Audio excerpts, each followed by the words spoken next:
Hello friends, welcome to the day 7 of the video. आज की video में हम ब्लॉक 2 पढ़ेंगे। लास्ट वीडियो में हमारा ब्लॉक 1 ख़त्म हो गया था, तो इसके चैप्टर 1 के बारे में बात करते हैं। तो फर्स्ट टॉपिक जो है वो है हमारा फ्रैक्शनल नैपसैक प्रॉब्लम। ठीक है, अब बेसिकली फ्रैक्शनल नैपसैक प्रॉब्लम में क्या होता है।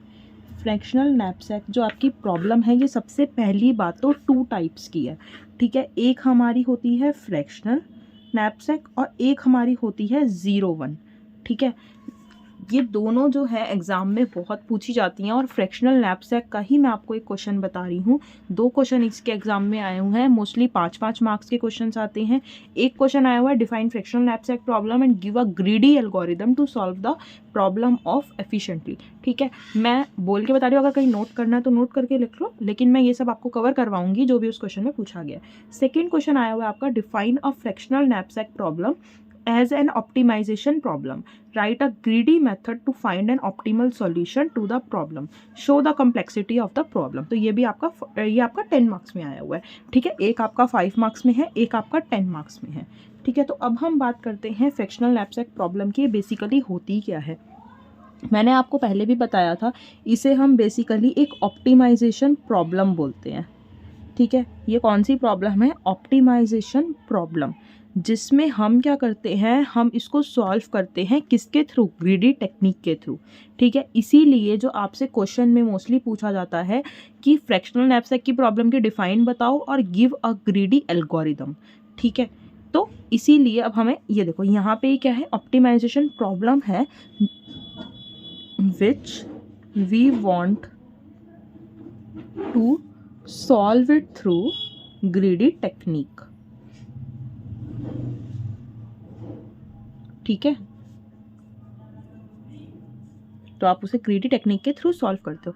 इस प्रॉब्लम में एक नैपसैक यानी कि बैग जो कुछ कैपेसिटी का होता है वो कंसीडर किया जाता है, जो हमें फिल करना होता है ऑब्जेक्ट्स के साथ। ठीक है, अब इसमें हम यहाँ पे लिख सकते हैं इन this problem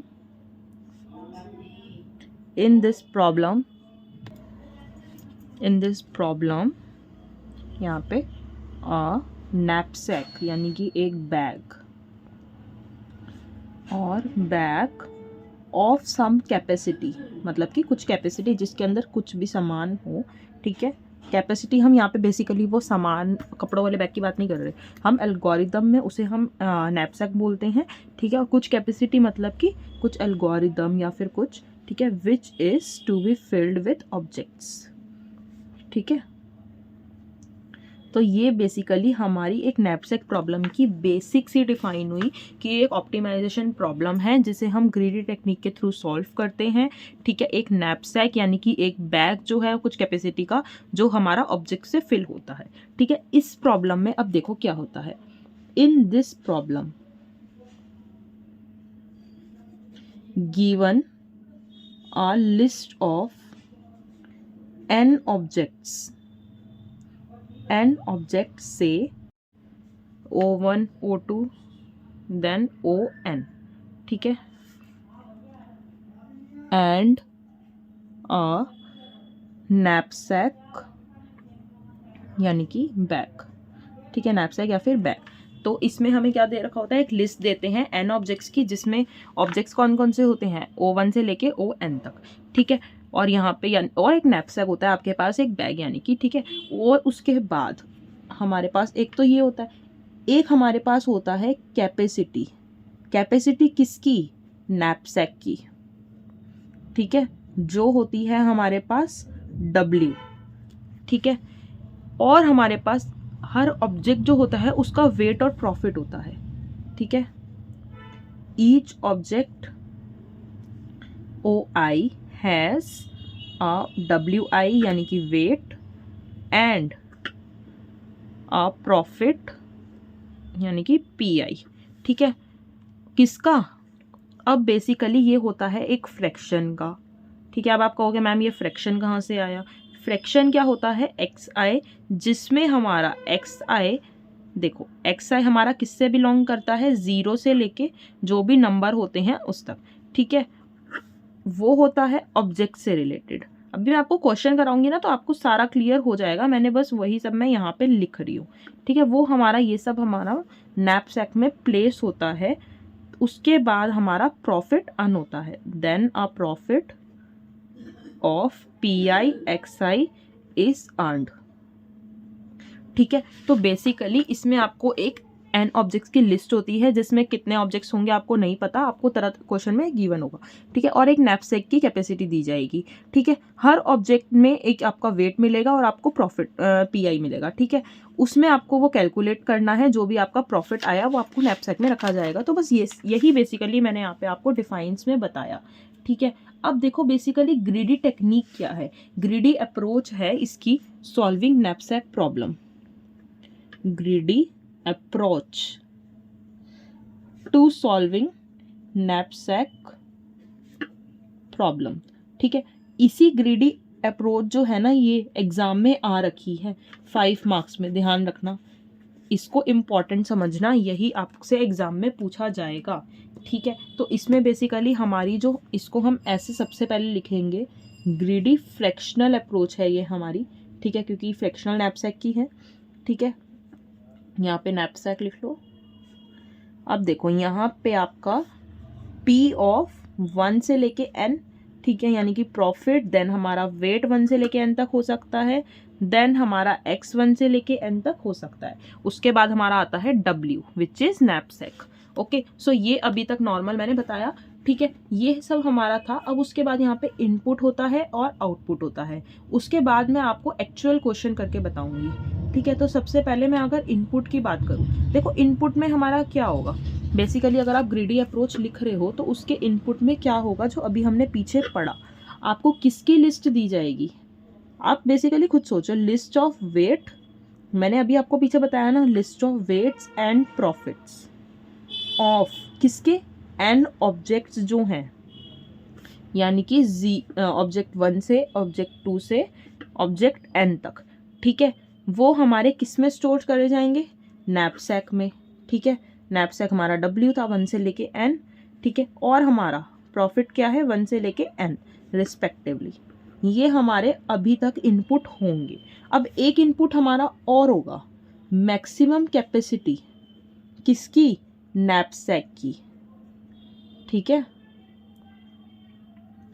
which is W, जिसको हम ऐसे लिखते हैं, ठीक है। अभी तक ये हमारा नॉर्मल इनपुट था। अब देखो इसमें हमें एज्यूम क्या करके चलना है, इसमें आपको एज्यूम ये करना है, जो प्रॉफिट्स हैं और जो वेट्स हैं वो हमारे सॉर्टेड है, ठीक है। कैसे सॉर्टेड है, PI बाय WI, ठीक है, मतलब कि प्रॉफिट और वेट हमारे इस तरीके से सॉर्टेड है। अभी तक ही आपको सिर्फ एज्यूम करना है, ठीक है। और जो आपका ये हमारा X वाला सेट है ये हमारा सॉल्यूशन सेट होगा, ठीक है। तो ये बेसिकली जस्ट एन एल्गो है, इसका कोई अभी तक कुछ वो नहीं है, अभी तक जस्ट मैंने आपको इनपुट बताया और एज्यूमेशन बताया, ठीक है। अब इसका अगर हम आउटपुट की बात करें, जो कि हमारा एक्चुअल में हमें पार्ट लिखना है, ये पूरी एल्गोरिदम लिख के आना, लेकिन अगर सिर्फ एल्गोरिदम पूछी जाएगी तो वो लिखना जो मैं अभी लिख रही हूँ, ठीक है। आउटपुट ऑप्टिमल सॉल्यूशन, देखो अब हमारी एल्गो हम लिखते हैं, ये पूरा आएगा क्योंकि ये 10 मार्क्स में, अगर सिर्फ एल्गो आए तो यही पार्ट लिखना। अब देखो हमारी एल्गो स्टार्ट होती है, सबसे पहले हमारा फॉर लूप चलेगा, कहाँ से चलेगा, आई हमारा 1 से N तक चलेगा, ठीक है। अब हम इसमें डू वाइल इसके अंदर ही चला रहे हैं तो मैंने इसीलिए डू यहाँ पे लिखा, ठीक है। डू वाइल में क्या होगा, हमारा X ऑफ I हमारा 0 होगा, ठीक है, प्रॉफिट भी हमारा 0 होगा और हमारा वेट जो है हमारा 0 होगा, ठीक है, और हमारा I जो है वो 1। देन वाइल में क्या होगा, वेट हमारा लेस देन W मतलब कि नैपसैक, ठीक है। तो ये अगर हमारा लेस देन होगा उसके बाद ही वो अंदर जाएगा, ठीक है। तो देखो यहाँ पे हम वाइल की अगर कंडीशन लगाएं, इफ हमारा वेट, अभी के लिए आप बस देख लो इसको, अभी आपको ये समझ नहीं आएगी, मैं अभी इसको एक बार लिखने के बाद समझाती हूँ, ठीक है। तो हमारा X of I equals to 1, then हमारा वेट क्या होगा, weight plus WI else X of I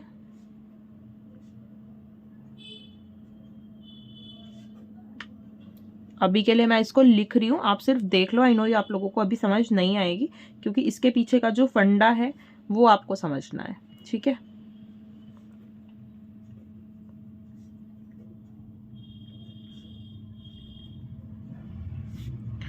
तो देखो ये अब किसका एंड हुआ, वाइल का, और ये हमारा एक हुआ एल्गो का एंड। ओके, ठीक है। तो ये वाली एल्गो का ये एंड हुआ, ठीक है। अब देखो बेसिकली हमने इसमें किया क्या, इस वाले में आपको यहाँ पे जो दे रखा था ये था हमारा टोटल प्रॉफिट, जो हमारी नैपसैक में आइटम पैक करी गई हैं उसका यहाँ पे टोटल प्रॉफिट, ठीक है। और इसको हमने, ये था हमारा टोटल वेट, ठीक है। और यहाँ पे जो W था वो आपका नैपसैक कैपेसिटी था, ठीक है। अब आप कहोगे मैम ये सब तो ठीक है, लेकिन इस वाले ये पूरी एल्गो का क्या। देखो इस वाली एल्गो में आपको बेसिकली ये समझना है कि ये वर्क कैसे कर रही है। तो देखो इसमें हमारे पास क्या हो रहा है, यहाँ पे हमने स्टेप 1 में अपना इनिशियलाइजेशन किया, ठीक है। शुरू में हमने कोई आइटम नहीं लिया, हमारा प्रॉफिट 0 है, हमारा वेट 0 है, हमारा नैपसैक भी एम्प्टी है, ठीक है। इसीलिए प्रॉफिट और जो वेट होगा उसके रेशो के हमने डिक्रीजिंग ऑर्डर में हमारा ऑलरेडी सॉर्टेड है, ठीक है। तो अब हम जब अपना वाइल लूप लगा रहे हैं, तो अब हम उस वाइल लूप में क्या कर रहे हैं, हम अपने वाइल लूप में तब तक करेंगे जब तक हमारा बैग फुल नहीं हो जाता, ठीक है। यानी कि वेट लेस देन W, जब तक कि नैपसैक की कैपेसिटी बची है हम उसके अंदर आइटम्स डालते रहेंगे, ठीक है। तो अब उसके बाद देन हम इफ़ के कंडीशन पे आए। इफ़ का कंडीशन पूरा आइटम आ सकता है, अगर पूरा आइटम डालने से कैपेसिटी क्रॉस नहीं हो रही है तो हम और डालेंगे, और इसके अंदर जो लिखा है इसका मतलब है कि अगर हमारा पूरा आइटम फिट हो रहा है तो हमने क्या किया, हमने x of i equals to 1 रखा, यानी कि हमने अपना आइटम पूरा ले लिया, ठीक है। और वेट जो है, वेट और प्रॉफिट को जो है हमने अपडेट कर दिया, ठीक है। उसके बाद हम क्या करेंगे, यहाँ पे देखो सपोज यहाँ पे आइटम फिट नहीं हो रही है तो वो एल्स पार्ट में जाएगा, ठीक है। एल्स पार्ट में क्या करेगा, वो आइटम का फ्रैक्शन लेगा, यहाँ पे जो भी आइटम था उसका फ्रैक्शन लेगा, जितनी भी कैपेसिटी बची थी उतना आइटम लेगा। अगर हमारा नैपसैक फुल हो गया तो वो लूप को ख़त्म कर देगा, ठीक है। इसीलिए हमारा एल्गोरिदम का एंड हो गया। तो इसका स्मॉल बेसिकली यही एग्जाम्पल हुआ कि जब भी आइटम जो हमारा पर यूनिट वेट ज़्यादा प्रॉफिट देता है, ठीक है, उससे पहले उठाना ही बेस्ट डिसीजन होता है। देखो यहाँ पे अगर वो नैपसैक में फुल नहीं आ रहा तो हम इसमें जाएंगे, ठीक है। अगर मतलब कि जितना प्रॉफिट आ रहा है हम उतना ही डालेंगे। तो बेसिकली इतनी सी एल्गोरिदम है। अगर आपको ये याद नहीं भी हो रही तो जब हम इसका प्रैक्टिकल क्वेश्चन करेंगे तब आपको समझ आ जाएगी। तब तक के लिए आप ये नॉर्मल एल्गो याद रख सकते हो, ठीक है फ्रेंड्स। तो अब देखो अगर मैं इसकी कॉम्प्लेक्सिटी की बात करूँ तो इसकी जो कॉम्प्लेक्सिटी होती है ना, वो मैं यहीं पे लिख रही हूँ। इसकी कॉम्प्लेक्सिटी हमारी O(n log n) होती है, ठीक है। ये हमारा लोअर बाउंड है, ये याद रखना। लोअर बाउंड में क्या होता है, हमारा जो हम सॉर्टिंग एल्गोरिदम कर रहे हैं उसमें टोटल टाइम जो लगता है वो भी O(n log n) ही लगेगा। तो इसको भी मेंशन करना है तो अपने नोट्स में मेंशन कर लेना, ठीक है। तो अब हम बात करेंगे 0-1 नैपसैक प्रॉब्लम की।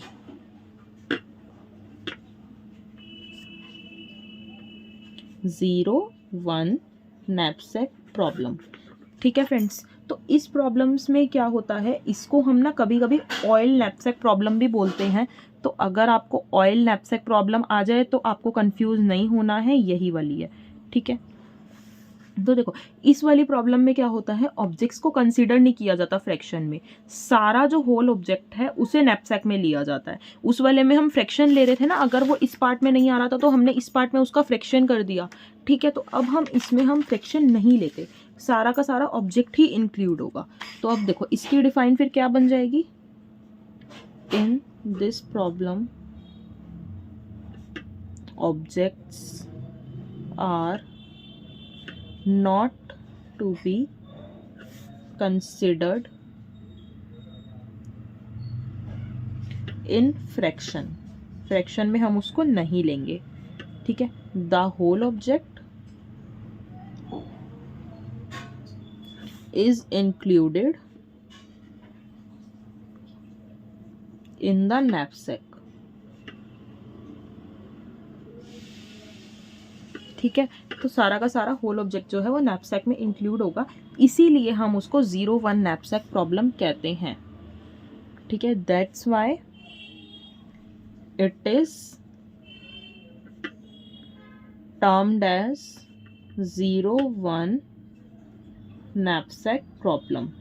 ओके, तो देखो इस प्रॉब्लम को ना हम डायनेमिक प्रोग्रामिंग से सॉल्व करते हैं। याद रखना, जब मैंने आपको, अगर आपको याद हो तो हमने पीछे यहाँ पे प्रॉब्लम सॉल्विंग टेक्निक्स पढ़ी थी, जिसमें हमने डिवाइड एंड कॉन्क्योर पढ़ा था, ग्रीडी टेक्निक पढ़ा था, ठीक है, हमने डायनेमिक प्रोग्रामिंग पढ़ी थी। डायनेमिक प्रोग्रामिंग में मैंने आपको बताया था कि इससे कौन कौन सी प्रॉब्लम सॉल्व हो सकती हैं, प्लस मैंने आप लोग को ये भी बताया था कि ग्रीडी टेक्निक से कौन कौन सी प्रॉब्लम सॉल्व हो सकती हैं। देखो नैपसैक फ्रैक्शनल प्रॉब्लम है हमारी, इसमें ऑलरेडी लिखी हुई है, ठीक है। तो इस प्रॉब्लम में हम क्या करते हैं, इसको हम डायनेमिक प्रोग्रामिंग से सॉल्व करते हैं, ठीक है। तो आप ये लिख सकते हो, this problem is solved by dynamic programming, ठीक है। अब देखो फॉर एग्जाम्पल हमारे पास दो आइटम्स हैं जिसका वेट है, मैं इसको यहाँ पे पैराग्राफ की तरह नहीं लिख रही हूँ, मैं आपको नॉर्मली बता रही हूँ, ठीक है। दो आइटम्स हैं जिसका वेट है हमारे पास 2 kg, ठीक है, 3 kg, ठीक है। अगर हम इसमें से 2 kg वाली आइटम पिक कर लें, ठीक है, हम उसके बाद हम अपना 1 kg तो पिक कर सकते हैं, ठीक है। लेकिन यहाँ पे अपना, अगर यहाँ पे हमारा 2 kg है, ठीक है, तो हमें 2 kg आइटम को कंप्लीटली पिक करना पड़ेगा। इसका मतलब हुआ कि अगर हमारे पास दो आइटम्स हैं तो हमें ऐसा नहीं है कि हमने 2 kg यहाँ से उठा लिया, हमने 1 kg यहाँ से उठा लिया, नो, हमें पूरा का पूरा या तो 2 kg का पिक करना पड़ेगा या फिर हमारे 3 kg पिक करना पड़ेगा हमारे नैपसैक की कैपेसिटी के हिसाब से, ठीक है। तो इसीलिए इसको ऐसे करना है, आपको कंफ्यूज बिल्कुल नहीं होना है, ठीक है। अब देखो एक हमारा क्वेश्चन होता है 0-1 नैपसैक प्रॉब्लम कैसे सॉल्व होती है डायनेमिक प्रोग्रामिंग से, ठीक है। तो उसमें आप ना नॉर्मली अपनी हम यही सब चीज़ें करके दिखा सकते हैं, लेकिन अगर आपको वैसे प्रैक्टिकली करना है तो हम प्रैक्टिकली कर सकते हैं, लेकिन मैं आपको वैसे ही बता रही हूँ, ठीक है। तो अगर आपको ये नोट करना हो तो नोट भी कर लो। देखो अगर हमारा 0-1 नैपसैक प्रॉब्लम हमें डायनेमिक प्रोग्रामिंग से सॉल्व करना है तो हमें नैपसैक की हमारी वेट कैपेसिटी आपको पता है W होती है, ठीक है। नंबर ऑफ आइटम्स उसमें कितने होते हैं, N, तो ठीक है। 0-1 नैपसैक प्रॉब्लम हमारा डायनेमिक प्रोग्रामिंग से, अब देखो उसके लिए ना आप एक टेबल ड्रॉ करोगे। टेबल कैसे ड्रॉ करोगे, मैं आपको पूरा समरी नहीं बता, मतलब पूरा मैं सिर्फ बोल के बता रही हूँ, ज़्यादा मैं लिख नहीं रही, ठीक है। तो देखो यहाँ पे आप एक टेबल ड्रॉ करोगे, इस टेबल में क्या होगा, यहाँ पे आपको ये पॉइंट्स रखने हैं, सपोज यहाँ 0, 1, 2, ये यहाँ पे n तक आएगा, ठीक है। ये हमारी टी टेबल इसको बोलते हैं, ठीक है। और यहाँ पे ये भी सिमिलरली n तक आएगा, ठीक है। और ये हमारा W तक जाएगा, ठीक है। अब देखो यहाँ पे हमारा ये पॉइंट हमारे 0, 0 हैं, ठीक है। ये हमारे 0, 0 मैंने कर दिए, हमने ये टेबल ड्रॉ करी, हमने ये बोला कि हमारे पास n+1 मतलब कि नंबर ऑफ रोज हैं जिसमें हमारे पास नंबर ऑफ कॉलम्स भी हैं जो कि W+1 होगा, ठीक है। W+1 क्यों हुआ, क्योंकि W जितने 1 से लेकर W तक कॉलम है +1 0 से स्टार्ट होता है, यहाँ भी सिमिलरली n+1 0 से स्टार्ट होता है, ठीक है। अब हमने इसके स्टेप ही बता रही हूँ, जो स्टेप बता रही हूँ उसको लिख लो। सबसे पहले स्टेप 1 में क्या हुआ, ड्रॉ अ टेबल जिसमें हमने जिसको हमने टी टेबल बोला, ठीक है, with n+1 number of rows and W+1 number of columns. Then हमने क्या किया, fill all the boxes of 0th row, ठीक है, and 0th column with zeros, ठीक है, एज शोन। फिर उसके बाद टेबल बनानी है आपको, ठीक है। मैं पूरा बोल के बता रही हूँ, मैं कुछ इसमें वो नहीं कर रही, इतना लंबा पैराग्राफ मेरा कोई लिखने का वो नहीं है, इसीलिए अगर, क्योंकि आपको समझ आनी चाहिए मेन चीज़ें। उसके बाद हम क्या करेंगे, start filling the table row, ठीक है। रो वाइज हम उसको क्या करेंगे, टॉप से लेके बॉटम तक, लेफ्ट से लेके राइट तक, टॉप से लेके बॉटम, लेफ्ट से लेके राइट। कौन सा फॉर्मूला यूज़ करके, फॉर्मूला मैं आपको यहाँ पे लिख के बता रही हूँ जो कि इम्पॉर्टेंट है हमारा, मैक्स देन Ti-1 j, उसके बाद आता है हमारा value plus T of i-1 j minus weight होगा यहाँ पे, ओके। तो ये हमारा इसका फॉर्मूला होता है। अब जो T ऑफ i j हमारा होता है, ठीक है, इसमें क्या होती है, मैक्स वैल्यू होती है, ठीक है, किसकी, सेलेक्टेड आइटम्स की। अगर हम इसमें से एक आइटम ले लेते हैं, ठीक है, आइटम 1 से लेके i तक ले लेते हैं, तो हमारे पास वेट रिस्ट्रिक्शंस होती हैं j के लिए, ठीक है। इन स्टेप से हमारा क्या होता है, ये सारी टेबल भर जाती है और जो वैल्यू है लास्ट बॉक्स की वो ये रिप्रेजेंट करती है कि वो मैक्स पॉसिबल वैल्यू होगी जो हम पुट करेंगे अपने नैपसैक में। ठीक है, तो इस बात को ध्यान रखना। ये आपका स्टेप 2 में आपको इतना ही करना है। अब अगर मैं स्टेप 3 की बात करूं तो आपको आइडेंटिफाई करना है उन आइटम्स को जो हमें नैपसैक में रखनी है to obtain that maximum profit. ठीक है, तो मैं आइटम्स के नाम बता रही हूँ प्लस स्टेप 3 दोबारा रिपीट कर रही हूँ जो आपको लिखना है। To identify the items that must be put into the knapsack to obtain that maximum profit. Consider the last column of the table. Last column हमारा ये था। ठीक है, start scanning the entries from bottom to top, मतलब कि आपको एक बार ensure करना है कि हमने सही करा है या गलत। On encountering an entry whose value is not same as the value stored in entry immediately above it, mark row label of that entry. After all entries are scanned, this mark label represent item that must be put into the knapsack. तो basically ये आपका एक steps हुआ। अगर आपको ये step जो मैंने अभी आपको क्वेश्चन बताया था वो एग्जाम में आ गया है, ठीक है, तो ये आप बेसिकली कर लेना। ठीक है, अगर आप नोट्स को भी स्क्रॉल करोगे ना, मेरे जो वीडियोस में नीचे नोट्स का लिंक है, तो उसमें अगर आप इस टॉपिक पे जाओगे स्क्रॉल करते करते, ठीक है, तो उसमें भी आपको ये टॉपिक मिल जाएगा जिसमें ये वाला जो मैंने पूरा क्वेश्चन ओरली बताया वो उसमें लिखा हुआ है। ठीक है, तो देखो अब अगर मैं उसके बाद बात करूँ तो अब हम प्रैक्टिकली क्वेश्चन की बात करेंगे। ठीक है, प्रैक्टिकली क्वेश्चन में मैंने आपको ऑलरेडी बताया था, जो हमने अभी एल्गो लिखी है ना, उसी का ही सेम पार्ट हमने प्रैक्टिकल क्वेश्चन में किया है। ठीक है, तो देखो हमारा प्रैक्टिकल क्वेश्चन ये आया हुआ है, एक्सप्लेन करनी है हमें 01 नैपसैक प्रॉब्लम। तो उसमें देखो यहाँ पे हमें क्या गिवन है, number of objects. Number of objects हमें गिवन है n इक्वल्स टू 6। ठीक है, कैपेसिटी हमें गिवन है नैपसैक की, जो कि हमें पहले भी निकालनी थी, विच इज, हमने इसको कैपेसिटी को क्या नाम दिया था, ठीक है, W विच इज 12। ठीक है, अब देखो अभी के लिए मैं इसको कैपेसिटी को हम m लेंगे। ठीक है, अभी मैं बताऊंगी हमने क्यों लिया। देखो उसके बाद हमें ये वाला भी गिवन है P1 से P2, देन हमारा PI विच इज 1, 6, 18, 22, 28, 43 ये हमें गिवन है। देन हमें वेट गिवन है, ये भी हमें वेट हमारा 6 तक है, ये I तक नहीं 6 तक है। Okay, then 1, 2, 5, 6, 7 and 10। ठीक है, इसमें PI और VI जो है हमारे प्रॉफिट्स एंड वेट्स है कॉरस्पॉन्डिंग ऑब्जेक्ट्स के, और ये क्वेश्चन आया हुआ है हमारा 7 मार्क्स में। ठीक है, इसमें हमें एक्सप्लेन करना है 01 नैपसैक प्रॉब्लम क्या होती है और इसको सॉल्व करना है। अब देखो इसको सॉल्व करेंगे कैसे, इसको हम सॉल्व करेंगे, यहाँ पे सबसे पहले लिखो आपको क्या दे रखा है n, तो यहाँ पे आपका m हमारा 10 दे रखा था। ठीक है, अब देखो यहाँ पे हम टेबल एक बनाएंगे। इस टेबल में हमें क्या क्या फिल करना है, ऑब्जेक्ट, यहाँ पे आपका PI, यहाँ पे WI, ठीक है, यहाँ PI अपॉन WI, यही मैंने आपको बताया था। अब देखो ऑब्जेक्ट आपके 6 हैं, तो यहाँ पे नॉर्मल 6 आइटम्स हम फिल कर देंगे। ठीक है, देखो ये चीज़ मैंने आपको यहाँ पे बताई थी, जब हमने ये चीज़ हम कर रहे थे तो हमने यहाँ पे ये भी किया था ना, तो मैं आप लोगों को यही बोल रही थी कि हमें यही सेम करना है। और देखो मैंने आपको इन स्टेप्स में भी यही सब मेंशन किया था। अब जो हम यहाँ सब करेंगे उसमें आपको और क्लियर हो जाएगा। देखो PI क्या था ये, तो हम इसको ऐसे लिख लेंगे 1, 6, 18, 22, 28, 43। देन वेट लिख लो 1, 2, 5, 6, 7, 10। अब PI अपॉन WI करो, इसको ना एग्जैक्ट फ्रैक्शन में करना। 1 divide by 1 which is 1, 6 divide by 2 which is 3, 18 divide by 5 which is 3.60 and 22 divide by 6 it is 3.6।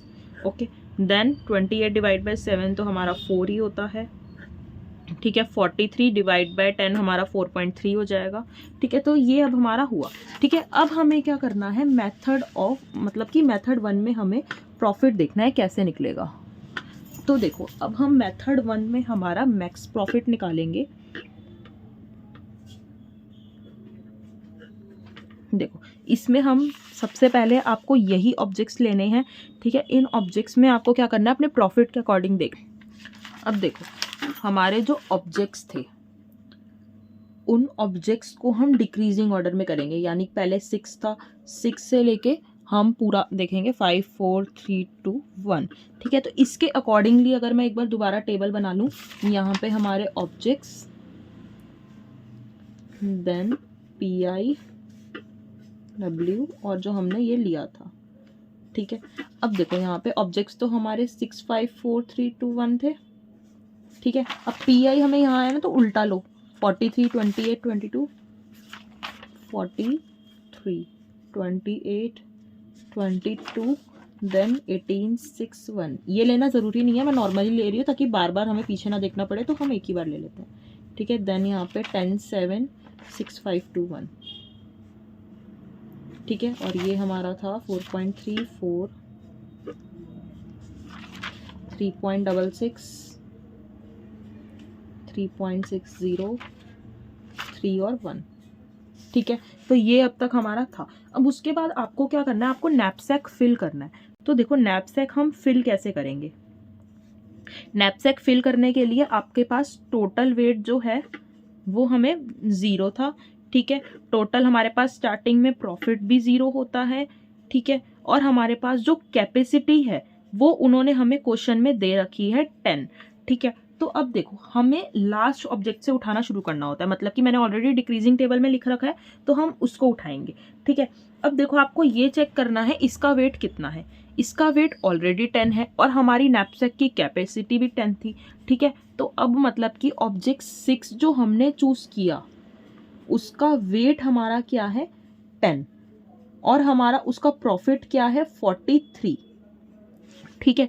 तो अब हमारा जो वेट है वो ऑलरेडी हमारी नैपसैक की कैपेसिटी के है, तो हम पूरा आइटम ले सकते हैं, ठीक है। तो हम जब पूरा आइटम लेंगे तो इट मीन्स हमारा नैपसैक तो फुल हो गया ना, नैपसैक में तो हमारे 10 ही था, तो हमारा नैपसैक फुल हो गया, ठीक है। इसीलिए जो फाइनल सॉल्यूशन का वो बनेगा वो हमारा नॉर्मली यही बनेगा कि हमारे जो प्रॉफिट है वो 43 हुआ, मैक्सिमम जो प्रॉफिट है वो हमारा 43 आया। तो इसको आप आंसर ऐसे करके लिख सकते हो, मैक्सिमम प्रॉफिट 43। और सेलेक्टेड ऑब्जेक्ट्स में अगर आप करोगे तो वो आपका 6 आएगा, ठीक है। Since object 6 has the highest profit weight ratio, इसीलिए इसको हमने कंप्लीटली सिलेक्ट किया और हमारे नैपसैक फुल हो गया, ठीक है। इसीलिए हमारा मैक्सिमम प्रॉफिट 43 आया। अब देखो अगर मैं आपको एक और चांस लेके बता रही हूँ, ये तो क्वेश्चन यहीं पे ही एंड हो गया, लेकिन अब ये क्वेश्चन और भी बढ़ सकता था। सपोज करो आपकी कैपेसिटी हमारी सिर्फ 12 होती, ठीक है। तो ऑब्जेक्ट 6 के बाद ना फ्रैक्शन केस आ जाता। देखो यहाँ पे तो 10 था, ठीक है। अब हमारा 10 तो हमने ये नैपसैक में अपने ले लिया, ठीक है। उसके बाद हम क्या होता, हम ना 12 का करके हमें इसका फ्रैक्शन लेना पड़ता। देख क्योंकि देखो जब हम यहाँ पे ले रहे थे हमारा यहाँ पे हमारा वेट 10 था, ठीक है। हमारा प्रॉफिट भी 10 था, ठीक है। तो अब हमने सॉरी प्रॉफिट हमारा 43 था ना, ठीक है। इस वाले का 10 वाले का 43 था, ठीक है। अब हमारे जो नैपसैक था उसमें हमारा ये जो हमारा यहाँ पे नैपसैक था उसकी हमारी जो कैपेसिटी है वो 12 थी। तो जब हमने उसका 10 वेट उठा लिया, ठीक है, तो उसके बाद भी हमारे पास तो 2 बचा ना, ठीक है। इसीलिए मैं कह रही हूँ तो हमने इसकी फुल आइटम ले ली, ठीक है। उसका हमारा प्रॉफिट भी था। अब हम ऑब्जेक्ट 5 पे जंप करेंगे। ऑब्जेक्ट 5 पे जब आप जंप करोगे तो आप देखोगे इसका वेट क्या है, इसका वेट हमारा 7 है, ठीक है। वेट 7 है और इसका प्रॉफिट क्या है 28, ठीक है। लेकिन क्या आप इसको पूरे के पूरे 7 को उठा सकते हो? नो।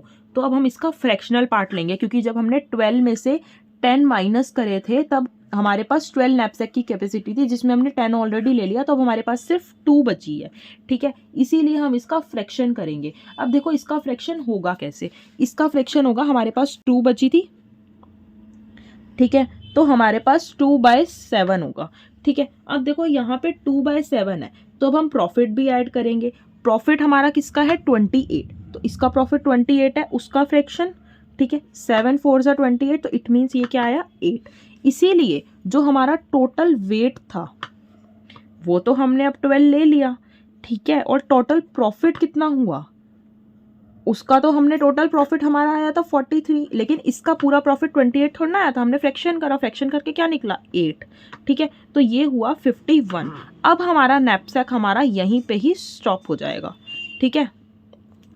तो ये चीज़ थी जो मैं आपको बता रही थी, जो हम यहाँ पे फ्रैक्शन अपना कर रहे थे ना। आई होप सो अब आप लोगों को समझ आ गया होगा ये एल्गोरिदम क्या कह रही थी और ये क्या कह रही थी, ठीक है, मैंने आपको दोनों केसेस बता दिए, एग्जाम में ये आया था। लेकिन अगर हमारा कैपेसिटी ज़्यादा होती है और नेक्स्ट वाले वेट में उतना नहीं बचता तो हम फ्रैक्शन करते हैं।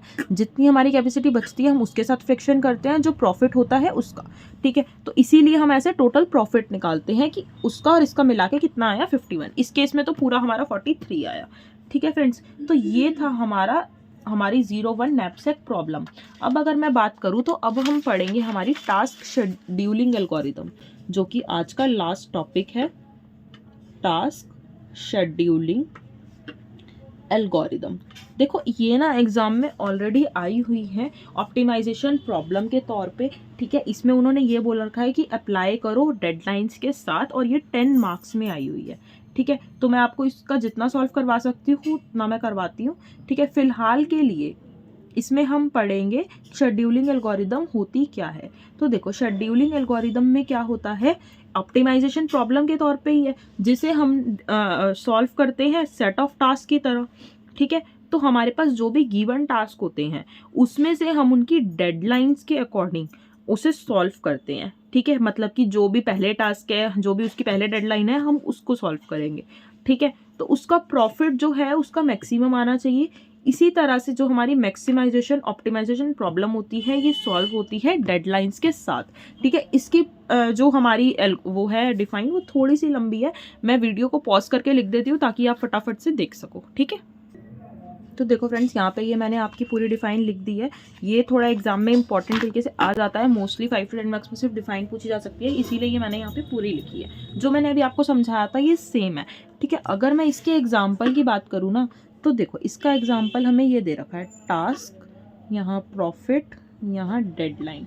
ठीक है, कुछ इस तरीके से इसका एग्जाम्पल आता है, T1, T2, T3, T4, T5। ठीक है, यहाँ पे 18, 2, then 22, then 2, then 5, 3, 7, 1, 6, 3। ठीक है, तो ये आपको बेसिकली इसका एग्जाम्पल दे रखा है। अब इस एग्जाम्पल को मैं आप लोगों को पहले समझा रही हूँ। नॉर्मली इस प्रॉब्लम को सॉल्व करने के लिए सबसे पहले आपको हाईएस्ट डेडलाइन देखनी पड़ेगी।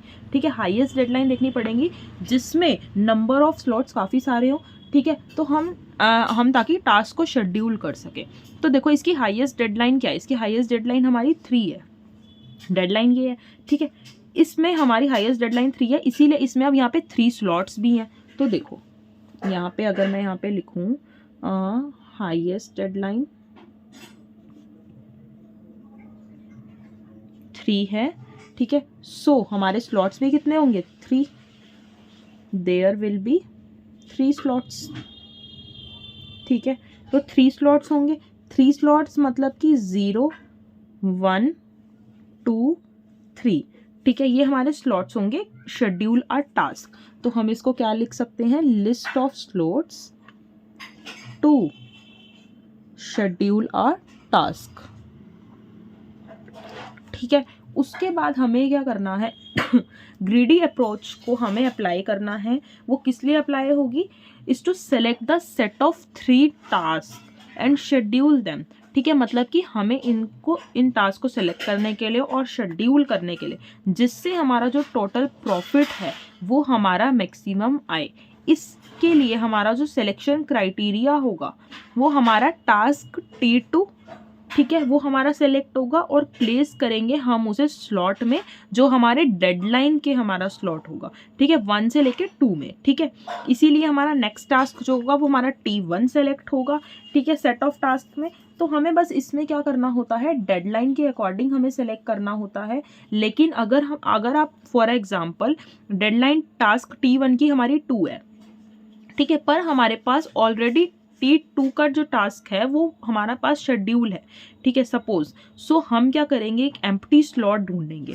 ठीक है, इस स्लॉट से पहले तो जो 01 का स्लॉट होगा ना वो हमारा एम्प्टी होगा। ठीक है, ठीक है, तो अगर हमें अप्रोप्रिएट स्लॉट T4 के लिए भी ढूंढना है, ठीक है, तो वो भी हमारा 01 होगा। अब देखो अगर आपको इन स्लॉट्स में कंफ्यूजन है तो बस अभी मैंने आप लोगों को फॉर एन एग्जांपल बताया है कि अगर हमारा एक स्लॉट बुक हो जाता है तो हमें दूसरा स्लॉट देखना पड़ता है टास्क को शेड्यूल करने के लिए, इतना याद रखो। ठीक है, अब अगर मैं इसी एग्जाम्पल की बात करूँ तो देखो यहाँ पे हमारे शेड्यूल जो थे वो गिवन टास्क के ये थे। ठीक है, अब सपोज यहाँ पे ये हमारा T1 हुआ, ये T2 हुआ, यहाँ पे हमारा T4 हुआ।